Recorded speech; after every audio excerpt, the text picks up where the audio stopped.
Welcome to North American Trapper today. We're actually going to start this season off with my dad, Charlie, on his Pennsylvania Cable Restraint line. He's going to show you methods and techniques that are going to pretty much help you anywhere across the country control these predators when you have the issues with them, whether it's on your farm, your ranch, as a homeowner, it doesn't matter.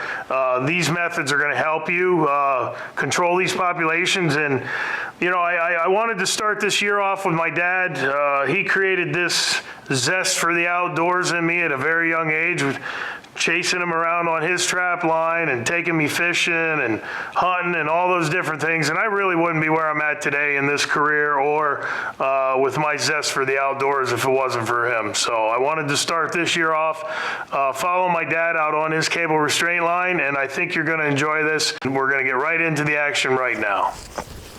There's a gray. First set. Boy, that's a dandy. Look at him.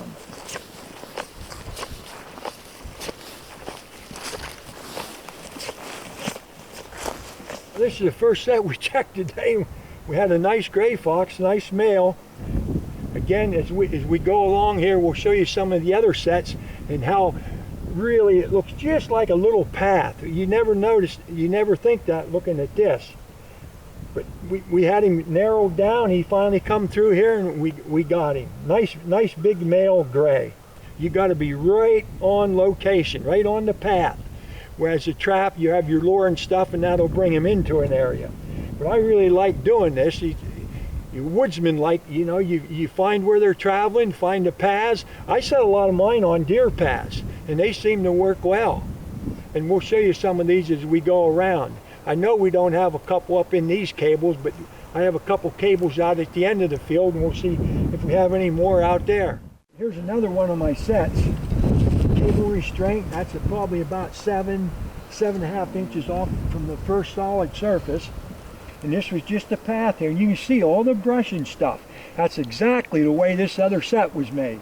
With all this brush and stuff around it, there's nothing here they can get tangled up in. It's blowing these reeds a little bit. When I make this, these reeds are up like this, and these reeds over here. And I always try to keep a few weeds right around the cable, so they don't notice it as much. But these are so much fun to set. It's just unbelievable. And you can set a pile of them in a day. Now, it's time for the North American Trapper Tip of the Week.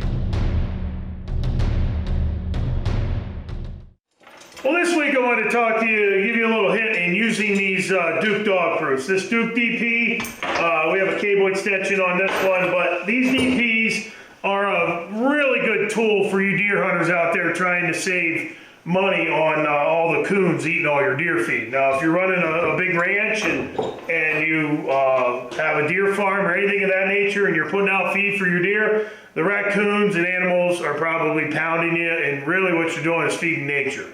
But to handle those issues, these Duke dog proofs will work for you. The one tip that I want to give you on that though, when you set these, do not set these on your feed pile. Move them off about 20-30 yards, find the trails that these animals are working in, set it back off of the feed in the middle of the trail. You're going to catch them away from the food source, because if you do catch them around the food source, you're going to catch them the first night or two, but the other ones there are going to wise up quickly and they're going to stay away from it. They're going to associate that with danger. So if you are going to use the Duke dog proofs around your deer feed, make sure you move it off of the feed 20-30 yards, catch them working into it, and they won't associate your food source with danger. Handling nest raiders is our specialty, and you can become the steward of your own land with our North American Trapper scent package, which includes our Coonbuster DP bait and magnet trailing scent. Our sweet scented trailer will draw them in, where our Coonbuster will then take over, and its soaked crawfish essence will entice those nest raiders to work the trap consistently. Look no further than our North American Trapper Combo scent package for all your predation control needs. North American Trapper. Proven products. Proven conservation. Welcome back to Duke Trap's presentation of North American Trapper with Alan Probst. we're going to put one in here, and I'll show you how I make them from beginning to end. We'll take our time. We're not going to rush with it, so you can see exactly what I do. When I come up to a place, I have my guide sticks in here already. And when I do that, I walk past where I put the cable. Because if you only walk up one place to where you put the cable, they might refuse to go through it. But I go both ways. Now they know that I went through there. They know that I was here. And I use this, and I rake it up on the sides. I never did much of this before. I build it up. This is really working good for me. It just makes it big enough for them to come in here.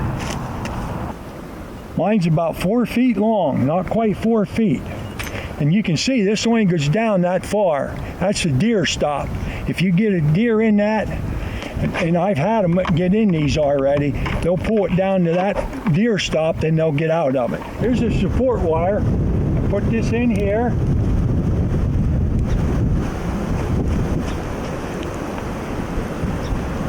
What I do to really give it support, I put another stick down beside it, and that really tightens it up.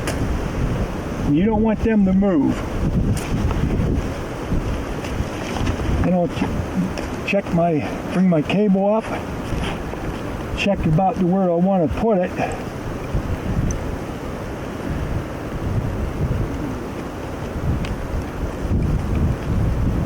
Now, you don't always come up with the right length the first time. You just have to, a little bit trial and error on this part.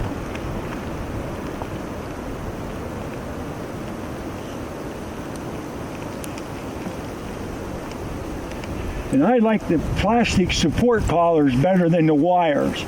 I just don't like the wires. I don't think they work as good for me.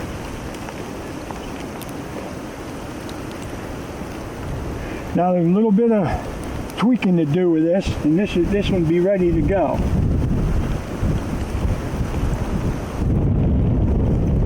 And they got to be 6 inches off the first solid part and no higher than 12.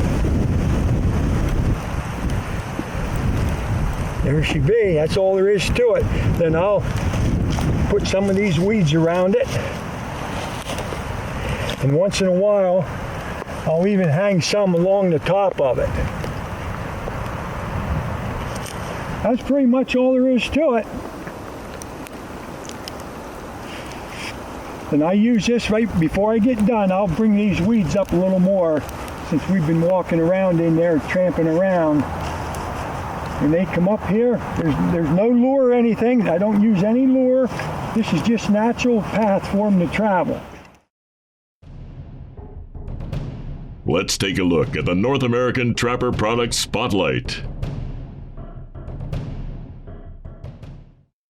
Well, this week on the Product Spotlight, I wanted to talk to you about our ground talons. They come in standard, and they also come in the heavy duty. They got 15 inches of 332nd cable attached. We use those in all of our kits. The heavy duty gets attached to our Duke 550s. You can attach them to your DPs, your 1.5 double jaws, all those different things that you're going to be using for traps out there. These ground talons are going to work for you to hold them in the ground. So the hard work that you put in to catch these animals, they're going to be there when you go in to check. So if you need any staking systems for your sets, make sure you go to our website, check out the ground talon in the heavy duty or the standard, and I'm sure that you're going to be happy with how they work for you and perform for you while you're out there in the field. You need to have faith in the baits and lures piquing the curiosity of those at large predators. North American Trapper has you covered on your quest with our skunk-based Madness, crawfish-based Coon Buster, fish-based Reaper, and our meat-based Mountain Man. North American Trapper baits and lures are all multi-layered and proven to help you become the best predation trapper that you can be. Take back control of the ecosystem that is yours and get our scent bundle at NorthAmericanTrapper.com for the next time you're out breaking dirt on the line. Welcome back to Duke Trap's presentation of North American Trapper with Alan Probst. That's loaded. Loaded means as soon as they bump that, that's going to go off. If you get this too far over this way,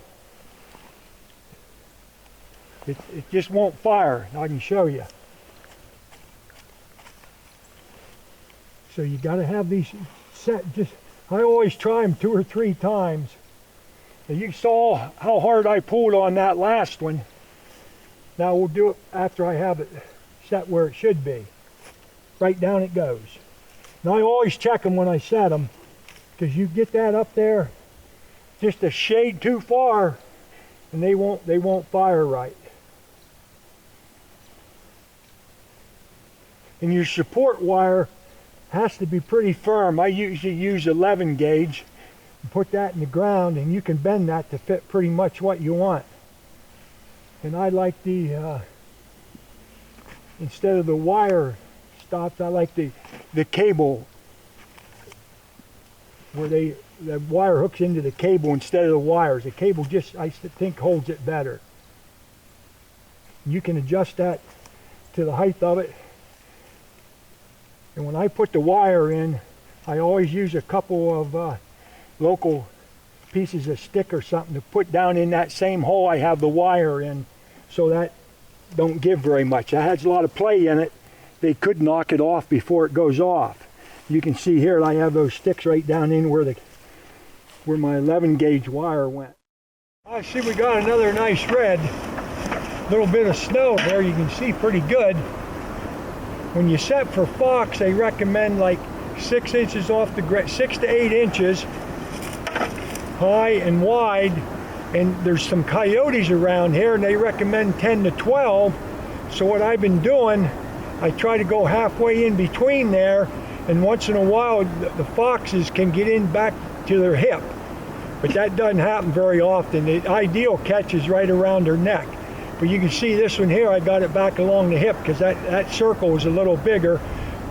Hopefully maybe a coyote would have come through it too. You can see here, this isn't a very big place, but it's been very productive throughout the years. And he's trying to get some rabbits and small game in the area with his brush pals, and we're trying to keep the foxes down. And a couple of the years we caught 6, 8 fox in here. Now we're started using cables, and we can get them later in the year. This is a nice red. He's been in here for a little bit. And this is the only one we had in this area today. But we did see a couple tracks out there with a little bit of the snow that's left. As you can see here, the cables that I use are only 4 feet long, but you can see the big circle they make, and they got to be put where they cannot get tangled up with anything. And once you use a cable, it's done. You just can't use it. So we'll take care of the fox, and we have plenty of other sets here. We have one down around the corner, and I had like 7 or 8 in here, and that's one less. So we still have 7 good sets in here. Leave these set for 3 or 4 more nights and see if we can get another fox or 2 to help the gentleman out just trying to get some small game in the area. So we'll take care of him, clean this area up a little bit, take the cable out of the ground, and we can use some of the parts on it yet to make up some other cable. But this is great exercise. You're doing the people a favor by getting a few of them out of here to cut down on diseases. It's just a lot of fun being out, and you just enjoy it that much more. And you gotta have patience when you set these cables. It's not like setting jump traps or something when you use lure and stuff and bring them in. You don't use very little. I hardly ever use any lure around these sets. You just gotta be patient, and I've learned that from my father when I started hunting when I was 12 years old.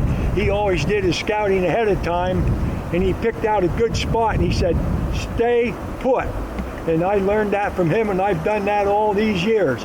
And a couple of my buddies know when I get in a spot, I stay put. And in a couple of years I hunted where I probably shouldn't have been hunting because I got attached to the area and I didn't want to leave it. But it's really a lot of fun. Have patience, and sooner or later it will produce. And I try to keep them not real close together, but what I do once in a while, if I put a set in and I think I'm going to get one, I'll make another set without anything in it. I won't set the cable. Now if I catch one here, I can go right up here to where I have another set ready and put it in, and I'll be in a close proximity to this one. I have about 6 or 7 in here, and that covers this area pretty good. But if you could really set a lot more than that if you wanted to. So we're going to go up here and check a couple of the other sets now and see if we have anything in them. But a good time to do scouting, we always scouted for deer after deer season in the winter time.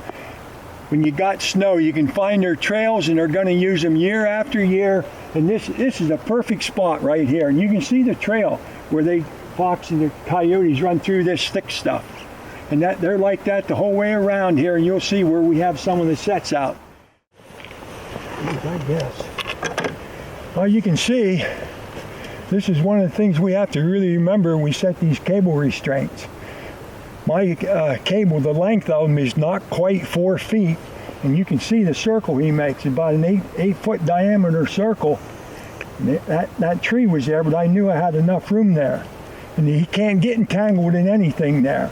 That's one reason you really have to be careful when you set these cables. If you set where there's trees or on culverts or something, or on a crossing on a, sometimes you find a nice crossing on a stream where they go over a log, where you can't, legally you're not allowed to put them on that because they'll get caught in them and they'll fall down and die. When you use cable restraints, these animals are alive when you get there. They differ from the snares, where the snares you can fix them and set them so that they'll dispatch the animal. But with the cable restraints, they'll be alive when you get there. The only thing you can use the snares for in Pennsylvania, you can use them to trap beaver underwater. They did a lot of studies with these. There's a lot of antis that are really against trapping and the animal, hurting the animal when you catch it. But they did a lot of studies with these cable restraints. They started like in, I think the 2 states were Missouri and Wisconsin, and they had trappers try these out, and they proved that they were pretty successful. Then they had a lot of trappers try them out in Pennsylvania, and for the most part, these animals are not injured in these cable restraints. You come up to them, if you get something you don't want or that's not allowed to be caught, you can let them out with no harm.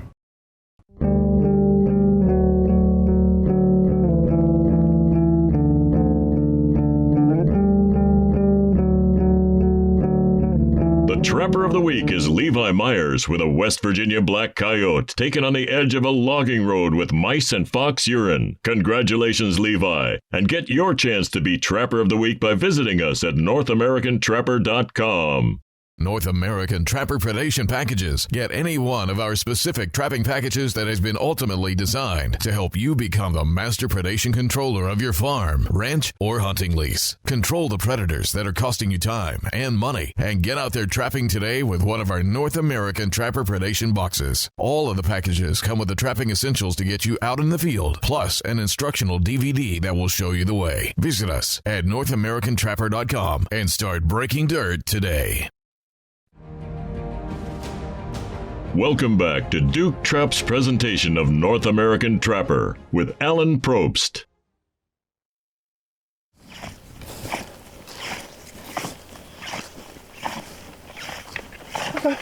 We got a cat! We got a big cat! Look at him!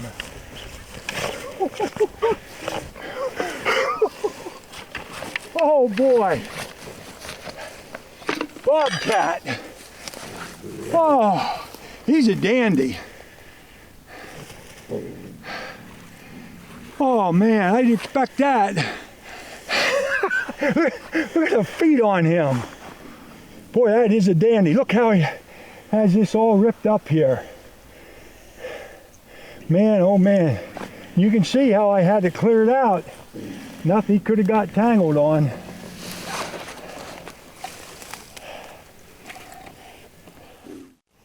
This was sort of unexpected, very exciting. Now you notice he was caught in a cable restraint. Difference between a cable restraint and the other ones is the cable restraint will keep them alive, and the other ones they can be fixed to dispatch the animal. Now normally, if you catch a bobcat, you'd have to leave him go. But the trapping season's from December 15th to January 6th, and they count this as an incidental catch. So I'm able to harvest this bobcat, and I do have a bobcat tag. Really unexpected. The other one's nothing around the first 5, but the 6th one paid off. That's a big cat. He's a nice cat. I'm going to put this tag on this bobcat because this was really unexpected. And my son thinks he might even be 30 pounds. I mean, he is a big one. Big male. Happy day. 0 for 5, and then 1 for 6. That makes the day. That's just about anything outdoors. You can go, if you're deer hunting, you go every day, every day, every day. Last 5 minutes can make the whole season. Well, I definitely want to thank my dad for showing us his cable restraint methods today, and they're going to work for you anywhere across the country, whether it's cable restraints or snares. Just make sure you check your local regulations and what's legal in your area. And I also, as I said at the beginning, I want to thank my dad for giving me the zest for the outdoors at a very young age. And I really wouldn't be where I'm at today with this outdoor career or anything with wildlife if it wasn't for him, and really giving me the opportunity to go out there and experience nature, and I definitely thank him for that. If you get an opportunity, stop by our website, NorthAmericanTrapper.com. We have a lot of different products there that are going to help you in all situations that you have across the country when it comes to animal predation and nest raiders, and really just taking a lot of these problem critters out of the population that will actually enhance the overall stability of the species. Proven products equals proven conservation, and we'll see you next time on North American Trapper.